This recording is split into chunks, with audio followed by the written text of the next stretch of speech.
direito de sonhar. Ou melhor, quem tem a ousadia de sonhar, mesmo em uma sociedade que impõe diversas barreiras. No Reverso UFES de hoje, a gente convidou a cantora lírica Lorena Pires para conversar sobre como ela se tornou a primeira brasileira a integrar a Academia de Ópera de Paris. Lorena, obrigada por ter aceitado vir aqui hoje. Eu que agradeço pelo convite. Estou muito feliz de estar aqui e poder contar um pouquinho da minha história e como tudo tem acontecido.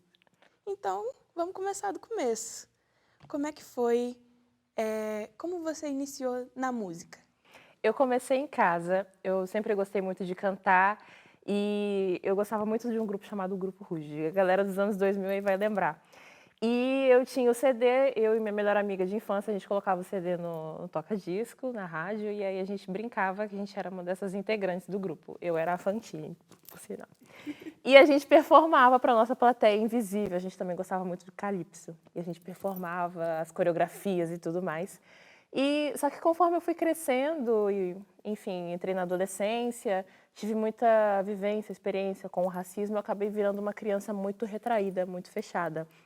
E aí eu acabei tentando me encontrar em outras áreas, porque eu acho que quando você é artista, você precisa se mostrar demais, você precisa aparecer. E eu não queria aparecer, eu queria sempre ficar ali quietinha no meu canto.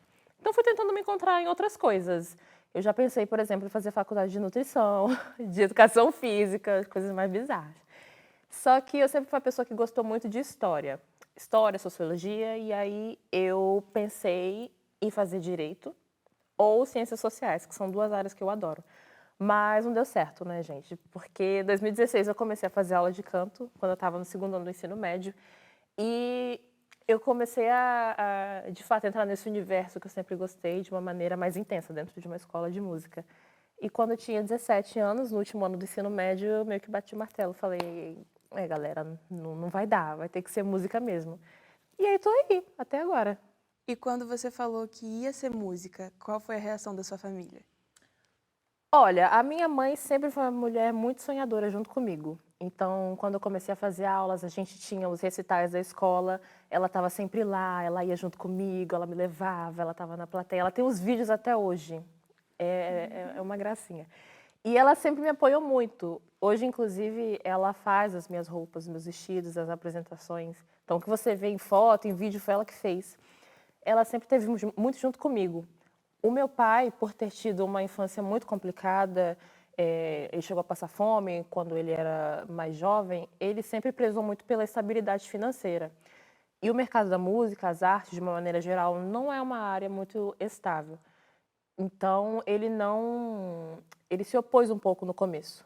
Mas conforme as coisas foram acontecendo, ele viu que eu estava conseguindo me virar, que estou conseguindo me virar, ganhar meu próprio dinheiro, aí ele foi ficando mais tranquilo. Ele falou, se é o que você quer fazer, então vamos embora. E aí você decidiu fazer a FAMES, como é que foi? Eu entrei numa escola de música aqui em Vitória em 2016 e tive duas professoras lá, e as duas eram cantoras líricas. Eu sempre gostei muito de música pop, até hoje eu sou muito fã da Beyoncé, inclusive, e comecei a cantar por causa dela também. E aí eu cantava as músicas nas aulas e tal, e as minhas professoras ouviam que eu tinha alguma coisinha ali, sabe, tentavam me puxar um pouquinho pro lírico. E eu ia, porque eu gostava também.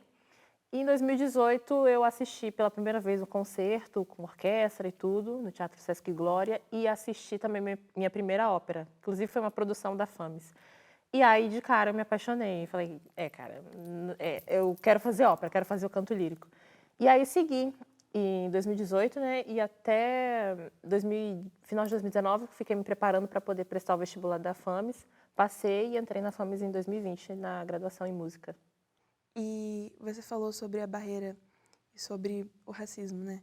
Como foi superar isso? Porque você não fez direito nem ciências sociais, fez o que Eu você queria. fiz terapia, porque, cara, não tem como, assim. E o mundo da música também, principalmente da música clássica, ainda é um mundo muito elitizado. E eu já passei por algumas situações, por exemplo, de uma pessoa virar para mim e perguntar se eu estava ali para limpar o camarim, por exemplo. E teve uma um pouco recente, eu estava sentada, assim, e tinham vários cantores sentados, eu também estava sentada. E aí viraram para mim e falaram, com licença, mas esse assento aqui é só dos cantores. Mas eu virei e falei, tá, mas eu também sou cantora. E eu fui a única pessoa a ser questionada. Então, são muitas sutilezas. Mas eu e também sempre, desde 2015, eu sou uma pessoa muito ligada ao movimento negro, essas coisas. E tenho falado muito sobre isso, eu sempre falei muito sobre isso. E eu acho que é a forma que a gente tem de se fortalecer, porque não adianta, senão as pessoas passam por cima de você, passam por cima da sua existência. Então, a gente tem que se fortalecer. E ocupar esses espaços que antes não conseguiam ser ocupados, né? E eu queria saber como foi? Você estava na FAMES, aí depois tá em Paris, como é que isso aconteceu?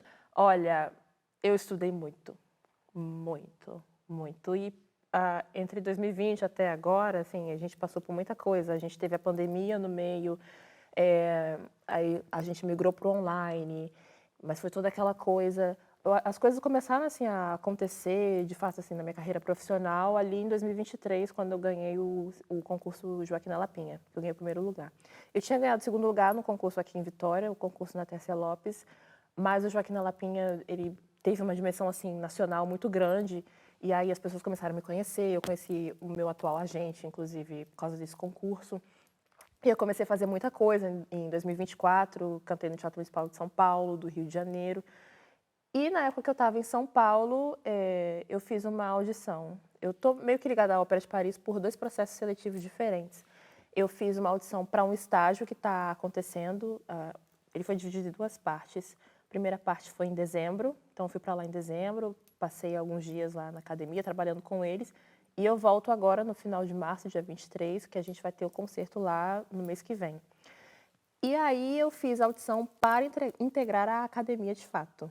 Eu tive que cantar, foi uma audição inclusive no palco, assim, gente, muito surreal. Muito surreal. E é um palco muito grande. Foi muito legal a audição. E aí eu recebi um e-mail dia 25 de fevereiro, tem 2 semanas isso, comunicando: nós estamos muito felizes por receber você como artista residente da temporada. Eu falei: meu Deus! Eu não acreditei, porque da onde eu venho, essas coisas não são muito possíveis, sabe? Eu estava na Bahia, eu passei o carnaval lá por questões familiares e aí eu estava percebendo, sabe, como que eu venho de um lugar tão simples, são pessoas muito simples, elas estão muito ocupadas e preocupadas só com sobreviver, não têm a chance de sonhar. Eu falei isso esses dias, estava conversando com a minha mãe e eu acho que eles, meus pais, meus avós, todo mundo que veio antes de mim, são pessoas que não tiveram a oportunidade de sonhar porque estavam muito preocupadas em sobreviver. E por causa enfim, sacrifícios que eles tiveram que fazer, tanto para sair lá do extremo sul da Bahia e vir para cá, para Vitória, para tentar uma vida melhor, por causa desses sacrifícios, hoje eu posso sonhar e eu posso realizar esses sonhos. Então, é muita coisa que você tem que passar, e muito, até você chegar numa ópera de Paris, por exemplo. Nossa, fiquei até meio sem saber o que dizer. A gente no fim não consegue nada sozinho, né? É tudo alguém que a gente talvez nem conheceu, teve que fazer alguma coisa que a gente nem sabe pra gente estar onde a gente chegou. Mas e aí, como é que foi lá em Paris? Ai, foi maravilhoso. Maravilhoso. A gente tem aula com os professores da academia, são professores convidados, alguns fixos, e você vai preparando o repertório com eles. Como integrante da academia, que eu vou ser agora a partir de setembro, além de preparar repertórios com eles, eu também faço participação na temporada do teatro. Então, por exemplo, papéis pequenos em óperas, concertos, então vou fazer, e também na programação da própria academia. Então, estou muito ansiosa. Foi um período muito legal lá no ano passado e eu fico muito feliz, sabe? Porque a música tem me levado para esses lugares muito improváveis. Eu não tinha saído do Brasil até ano passado, eu saí por causa da música pela primeira vez. Eu primeiro fiz uma audição lá no Chile, consegui essa audição, aí eu fui. Depois eu cantei em Montevidéu, no Uruguai. Também por causa da música foi questão de trabalho e aí Paris. Então, nossa, a música tem me levado para uns lugares muito improváveis, muito prováveis. E o que você acha que tinha que mudar para mais Lorenas poderem sonhar? Gente, essa carreira é muito cara. É muito cara. Porque se você for colocar na ponta do lápis, você tem... são investimentos, mas você tem que pagar aula, você tem que pagar pianista, você tem que pagar uma pessoa para poder fazer suas roupas, seus vestidos, apresentação, idioma. Curso de idioma não é barato, é muita coisa, assim. Então, eu acho que, primeiro, a gente precisa pensar nessa formação, nesse acesso dessa formação. E eu, graças ao Orixá, eu tive a oportunidade de ter uma formação muito boa na faculdade de música. Estudei com professores muito bons, com meu professor, e eu não tive esse investimento todo, esse gasto todo, quando eu estava na universidade, na faculdade que é pública.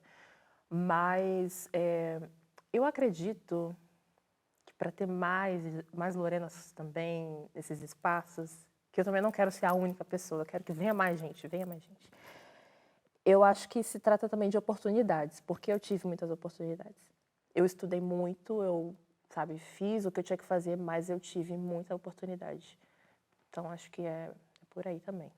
Dar mais oportunidades para essas pessoas, né? Sim, e trazer visibilidade, porque tem muita gente também que já está fazendo carreira, já está aí no Brasil afora, mas que ainda é muito difícil. Encontra sempre a barreira da finança. Entendo, totalmente.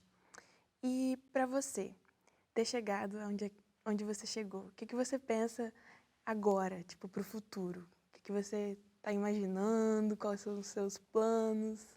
Olha, eu quero passar esse tempo todo lá. Eu vou ter esse período de 1 a 2 anos de especialização lá.